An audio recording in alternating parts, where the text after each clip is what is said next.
बिस्मिल्लाहिर्रहमानिर्रहीम। अस्सलाम वालेकुम नाज़रीन कराम, नई वीडियो में आपको खुश आमदीद कहते हैं। अफसोस सद अफसोस, पाकिस्तान के नामवर सहाफ़ी और पाकिस्तान के सबसे ज़्यादा सुने जाने वाले सहाफ़ी इमरान रियाज़ ख़ान एक जानिब तो वो लापता हैं, दूसरी जानिब अब जो मामला बन गया है इस वक्त मुझे ये लगता है कि ये एक आखिरी हद है जो फलांग दी गई है। ये आखिरी काम था जो उनके साथ ये कर सकते थे और जो इल्ज़ाम लगाया गया है, जो मामलात चल रहे हैं, इस हवाले से मेरे पास बड़ी अहम तरीन तफसीलात हैं जो आपके सामने रखनी हैं। जबकि दूसरी जानिब निगरान वज़ीर आज़म के मामले पर एक बहुत बड़ा ट्विस्ट आया है। 4 नाम निगरान वज़ीर आज़म के लिए डिस्कस हो रहे थे, उसके अंदर बहुत सी बातें चल रही थीं, ताकतवर हलकों के और पीडीएम के दरमियान मामलात कुछ फंसे हुए थे। दोबारा दुबई में मीटिंग्स हुई, निगरान वज़ीर आज़म के लिए नया नाम जो सामने आया है उसने सबके होश उड़ा दिए। इवन मेरे लिए ये एक बहुत बड़ा सरप्राइज़ था, क्योंकि वो नाम और किसी का नहीं बल्कि मैं आपको शुरू में ही खबर दे दूं, इसहाक डार का है। मतलब ये भी पाकिस्तान की हिस्ट्री में होना है कि निगरान वज़ीर आज़म जिसका काम गैर जानिबदारी के साथ इलेक्शंस करवाना है, निगरानी करना है, वो सियासी जमात का बंदा होगा। बाकी 4 नाम क्या हैं, इसहाक डार को कौन लगवाना चाह रहा है, चांसेस कितने हैं, खबर कहाँ से आई है, मामला क्या है, ये सारी चीज़ें एक एक करके डिस्कस करते हैं। फिर इमरान खान की सियासी जमात पर अभी भी प्रेशर जारी है। इमरान खान के पुराने लोग इमरान खान का साथ अभी भी छोड़ रहे हैं, अलबत्ता बहुत से लोग पीटीआई का साथ भी दे रहे हैं। तो इस हवाले से भी कुछ चीज़ें हैं जो मैं इस वीडियो में आपके सामने रखूँगा। नाज़रीन कराम, पाकिस्तान तहरीक इंसाफ के बहुत से लोग पीटीआई की कश्ती से छलांग भी लगा रहे हैं, लेकिन इस क्राइसिस के दौर में भी, जो कि कम्प्लीटली मैं समझता हूं कि इस वक्त इम्पॉसिबल बना दिया गया है, पाकिस्तान तहरीक इंसाफ के लोगों के लिए ज़मीन तंग की गई है, उनके लिए नॉर्मल रोज़मर्रा की ज़िंदगी गुजारना इम्पॉसिबल हो चुका है। अगर आप इस सिचुएशन को समझें तो जाहिर है बहुत से लोग इस प्रेशर को सस्टेन नहीं कर पा रहे। अब एक 27 साला रफाकत ख़त्म हुई है। इमरान खान की टीम से एक और छलांग लगाई गई है और पाकिस्तान तहरीक इंसाफ के रहनुमा नजीब हारून ने पार्टी छोड़ने का ऐलान किया है। एक बयान में नजीब हारून ने कहा कि मेरी 27 साला सियासी जिदोजहद रही। 9 मई के वाक़े ने पाकिस्तान के इमेज को ख़राब किया। इन वाक़यात ने हमारी सियासत को तकसीम किया। उन्होंने कहा कि 16 अप्रैल 2020 को मैंने मुश्किल फ़ैसला करते हुए असम्बली से इस्तीफ़ा दिया। 18 मार्च 2022 को मैंने मीडिया के सामने वज़ीर आज़म को कुर्सी छोड़ने का मशवरा दिया। उनके मुताबिक उन्होंने चेयरमैन पीटीआई से कहा था कि वो किसी और को वज़ीर आज़म बनने का मौका दें। नजीब हारून ने कहा कि वो अपनी इस्तिताअत और ताकत के मुताबिक पाकिस्तान की खिदमत करते रहेंगे। ज़ाहिर है पहले ही ये एक ऐसी आवाज़ थे जो कोई इतना बड़ा धचका नहीं है, अगरचे पाकिस्तानी मीडिया ऐसी चीज़ों को बहुत ज़्यादा हाईलाइट करता है ताकि एक परसेप्शन बनाई जा सके कि इमरान खान की सियासी जमात तितर बितर हो रही है। अलबत्ता अगर आप में इतनी गैरत है तो आप बताएं कि जो अगले दिनों पीर साहब सिंध की सियासत में जो टेबल टर्न हुए हैं वो पीटीआई में शामिल हुए हैं। तो ये सारे के सारे मामलात जो चल रहे हैं, लेकिन इन चीज़ों को ये रिपोर्ट नहीं करते। वहीं दूसरी जानिब दुबई एक मरतबा फिर सियासी सरगर्मियों का मरकज़ बन चुका है। मरियम नवाज़ आज वापस आई हैं। नवाज शरीफ सऊदी अरब से वापस दुबई गए हैं, अपने आबाई वतन लंदन नहीं गए। और आसिफ अली जरदारी और बिलावल भुट्टो भी दुबई में डेरे डाल चुके हैं। चंद रोज़ का वहाँ क़याम है इनका। इन्होंने कुछ चीज़ें पाकिस्तान की एक मरतबा फिर डिस्कस करनी है। आपको पता है कि खबर आई थी कि मोहसिन बेग जो कि एक सहाफ़ी हैं, इमरान खान के दौर में FIA से वो गिरफ़्तार हुए। उनकी एक वीडियो भी आई जिसमें वो गोली चला रहे हैं FIA पे।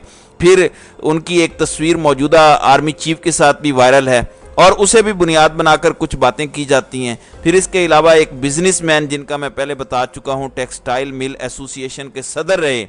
फिर इसके साथ साथ जो हसन फवाद हसन है, साबिक प्रिंसिपल सेक्रेटरी नवाज शरीफ के, उनकी भी बात चल रही थी। एक टॉप ब्यूरोक्रेट की जब बात आती है तो वो हैं। तो ऑल्दो ये टॉप ब्यूरोक्रेट कोई और भी हो सकता है। फवाद हसन फवाद अभी रिलक्टेंट हैं क्योंकि उन्हें लगता है कि अगली हुकूमत नून लीग की आनी है तो मैंने कोई ओहदा लेना है। फिर हफीज़ शेख के हवाले से भी खबर आई कि वो वापस आ चुके हैं, मुलाकातें शुरू हो चुकी हैं। उन पर नून लीग को कोई एतराज़ भी नहीं है। पीपल्स पार्टी को कुछ रिजर्वेशंस हैं हफीज़ शेख पर। अगर वो निगरान वज़ीर आज़म नहीं भी बनते तो फिर भी उन्हें निगरान वज़ीर ख़जाना ज़रूर बनाया जाएगा। ये इस वक्त तक की डेवलपमेंट्स हैं। अब यहाँ पर एक बड़ी बात मैं समझता हूँ कि बड़ी अजीब खबर आई और वो बड़े क्रेडिबल जर्नलिस्ट ने दी। और ये खबर क्यों आई, ये मकसद क्या है, یہ وہی ہے کہ طاقتور حلقے اپنا بندہ نہ لا سکیں، وہ الیکشنز کو ڈیلے نہ کر سکیں، اس لیے ہم کوئی سیاسی سیٹ اپ لائیں. لیکن اب آپ کوئی ایسا سیاستدان لاتے جو بزرگ سیاستدان ہو، وائڈلی رسپیکٹڈ ہو، ایسا بندہ لاتے تو الگ بات تھی. لیکن اب جو نیا نام آیا اس نے ہم سب کے ہوش اڑا دیے. مسلم لیگ نون کی حکومت میں وزیر خزانہ اور مسلم لیگ نون انٹرنیشنل افیئرز کے صدر اسحاق ڈار کو نگران وزیر اعظم کے لیے نامزد کرنے پر اس وقت غور شروع ہو چکا ہے. اس حوالے سے الیکشن ایکٹ 2017 میں ترمیم بھی کی جائے گی تاکہ نگران سیٹ اپ کو آئینی مینڈیٹ سے ہٹ کر فیصلے کرنے کا اختیار دیا جا سکے. یہ بہت بڑی واردات ہے. یہ کہیں گے کہ نگران سیٹ اپ آئینی فیصلے بھی کر سکتا ہے اور اپنے اہم ترین فیصلے بھی کر سکے گا نگران سیٹ اپ. اس میں آپ کو بتا دوں کہ انگریزی اخبار ایکسپریس ٹریبیون میں سینئر صحافی شہباز رانا کی رپورٹ کے مطابق حکومت الیکشن ایکٹ 2017 میں ترمیم کرنے پر غور کر رہی ہے تاکہ آئندہ نگران سیٹ اپ کو اپنے آئینی مینڈیٹ سے ہٹ کر فیصلے کرنے کا اختیار دیا جا سکے اور حال ہی میں شروع کیے گئے اقتصادی منصوبے کے تسلسل کو بھی یقینی بنایا جا سکے اور اس عمل کو تیز کیا جا سکے جس کا مقصد سرکاری اداروں میں غیر ملکی سرمایہ کاری حاصل کرنا ہے. وفاقی کابینہ کے ذرائع نے بتایا کہ مسلم لیگ نون اقتصادی پالیسیوں پر عمل درآمد کو یقینی بنانے کے وسیع تر منصوبے کے تحت نگران وزیر اعظم کے لیے کیا گیا. تو اسحاق ڈار کو نگران وزیر اعظم بنانے کی تجویز ہے. اسحاق ڈار کی نامزدگی کے بارے میں حتمی فیصلہ پیپلز پارٹی کے ساتھ مشاورت میں کیا جائے گا جو اہم اتحادی اور شراکت داروں میں سے ایک ہے. مسلم لیگ نون کے جو ذرائع ہیں ان کا کہنا ہے کہ حکومت الیکشن ایکٹ 2017 کے سیکشن 230 میں ترمیم پر غور کر رہی ہے. نگران سیٹ اپ کو معاشی فیصلے کرنے کا اختیار دیا جائے گا. الیکشن ایکٹ میں ترامیم آئندہ ہفتے قومی اسمبلی میں پیش کی جا سکتی ہیں. ان ترامیم سے نگران حکومت کو معیشت بحالی کے لیے ضروری فیصلے کرنے کا موقع ملے گا اور اس سیکشن 230 کے مطابق نگران حکومت جو کہ عبوری حکومت ہے صرف روزمرہ کے معاملات میں شرکت کے لیے اپنے فرائض انجام دے گی اور اس میں obviously ان کا مینڈیٹ بڑھایا جائے گا. اب دیکھتے ہیں اس حوالے سے مزید کیا اپڈیٹس آتی ہیں. دوسری جانب ناظرین کرام، عمران ریاض خان لاپتہ ہیں. اگلے دن شاہد خاقان عباسی کی منافقت دیکھیں. ان سے سوال ہوا عمران ریاض پر کیا کہیں گے تو وہ کہتے کون عمران ریاض؟ کہا گیا کہ نامور صحافی ہیں تو انہوں نے کہا مجھے نہیں پتا، میں ٹی وی دیکھتا ہی نہیں ہوں، میں صرف شوز میں جاتا ہوں لیکن مجھے نہیں پتا کہ کون ہے عمران ریاض. مطلب شاہد خاقان عباسی کو نہیں پتا عمران ریاض کون ہے. اگر یہ انہیں نہیں پتا تو پوری پاکستانی قوم کو یہ بھی نہیں پتا کہ شاہد خاقان عباسی کون ہے. پھر وہ کلپ بھی آیا، منافقت یہاں ہوئی کہ شاہد خاقان عباسی اسٹوڈیو میں عمران ریاض کے سامنے بطور گیسٹ بیٹھے ہیں شو میں، ابھی ریسنٹلی، زیادہ دور کی بھی بات نہیں ہے. تو یہ ان کی منافقت ہے. پھر فیصل واڈا جو کہ اپنے آپ کو نام نہاد طاقتوروں کا ترجمان اور قاصد بھی کہتے ہیں، میں سمجھتا ہوں یہ چیزیں ویسے بڑی خطرناک ہوتی ہیں. فیصل واڈا جس طرح کا پرسیپشن بناتے ہیں، I don't know why but this is not in favor of institution، کہ یہ کہیں کہ وہ یہ کر دیں گے، وہ یہ کر دیں گے. انہوں نے عمران ریاض سے متعلق عجیب و غریب گفتگو کی ہے کہ ملک کی کوئی خدمت نہیں کر رہا تھا. او بھائی آپ کر رہے ہیں ملک کی خدمت، وہ ڈالرز کما رہا تھا، یہ کر رہا تھا، وہ کر رہا تھا. لیکن جو الارمنگ چیز ہے وہ یہ ہے کہ انہوں نے کہا خود بھی تو غائب ہو سکتا ہے. مطلب اس وقت یہ باتیں کرنے کی ضرورت کیا تھی؟ اور یہ انتہائی بھونڈا قسم کا اور نامناسب قسم کا جو الزام فیصل واڈا نے لگایا، اس پر انہیں شرمندگی کا اظہار کرنا چاہیے. اگر تھوڑی سی ان کے اندر شرم حیا باقی ہے، وہ کیا بات کر رہے ہیں، اس کی فیملی کس تکلیف میں ہے، آپ ان کا الزام ذرا سنیے گا. عمران ریاض خان کے ویئر اباؤٹس آپ کو پتہ ہے کہاں ہیں؟ دیکھیے عمران ریاض کے ویئر اباؤٹس کا تو میں صرف آپ کو اتنا سی بات کر سکتا ہوں کہ دیکھیں ساری یہ گیم تھی پیسے کی یوٹیوب کے اندر انکم کی. I'll be very fair. Imran صاحب کی گیم تھی.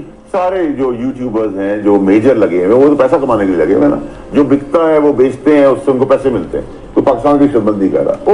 اینڈ سیکنڈلی یہ بھی ہم نے دیکھا ہے کہ بہت سارے لوگ مجبوری کے تحت، ڈر کے تحت اپنے آپ کو لائم لائٹ میں لانے کے لیے خود بھی غائب ہو جاتے ہیں، خود بھی چھپ جاتے ہیں، پھر نمودار بھی ہو جاتے ہیں. ٹھیک ہے، خود بھی چھپ جاتے ہیں. یہ تو آپ نے بہت بہت کلیئرٹی سے آپ کو بتا رہا ہوں. آپ کو میں مراد سعید ہے، حماد اظہر ہے، خود ہی چھپے ہوئے ہیں. میں نے آپ کو مثال بھی دے دی. لیکن ان کے تو باقاعدہ کوٹس بول رہے ہیں کہ وہ کہاں ہیں اور ان کو جا کے پولیس چیف کہہ رہے ہیں کہ ہم نے تو پورے پاکستان میں ڈھونڈ لیا. پوسٹ کی تو بات اس لیے میرے خیال سے احترام نہیں کریں کیونکہ بلوچستان میں ایک گاڑی کے نیچے ایک پولیس والے کو دے دیا گیا، اس کی ویڈیو آ گئی، وہ بری ہو گیا. ٹھیک ہے. تو اس ملک میں آپ انصاف کی تو بات ہی نہ کریں نا. Very interesting. ठीक है जी। और प्लस ये भी आपने देखा कि वो जो थर्ड क्लास कॉपी है चाइनीज कराची की शख्सियत इमरान खान साहब की, उनकी फैमिली ने भी कोर्ट में केस किया था कि वो मिसिंग है, फिर उन्होंने कहा मैं मिसिंग नहीं था। देखिए ना, तजाद होता है ना, ये गेम होती है। अच्छा, आप तो यानी कि ये कि जितने वो लोग हैं जिन्होंने अपने आप को मिसिंग कहा, इंक्लूडिंग आजम खान साहब भी, जो कि फिर देखिए आजम खान का तो मैंने पहले ही कहा था कि देखें जी वो पहले भी पीएम हाउस में उसका दिमाग ऐसा है। जी नाजरीन इकराम, आपने ये उनकी गुफ्तगू सुनी। ये इमरान रियाज के हवाले से साबित करना चाह रहे हैं कि वो खुद छुपे हुए थे। इनका बस चले तो ये वही बात है कि कातिल की ये दलील भी मुंसिफ ने मान ली कि मकतूल खुद गिरा था खंजर की नोक पर, तो कल को अरशद शरीफ पर भी ये इल्ज़ाम लगा देंगे कि अरशद शरीफ खुद शहीद हो गए।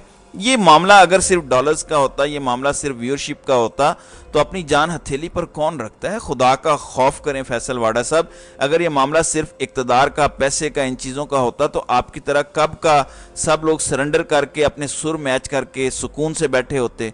तो ऐसे ना करें। दुख हुआ आपकी गुफ्तगू सुनकर। एक इंडिपेंडेंट जर्नलिस्ट, एक फेयरलेस जर्नलिस्ट पर इस तरह के इल्ज़ामात मेन स्ट्रीम मीडिया पर बैठ कर लगाना, ये आपको ज़ेब नहीं देता।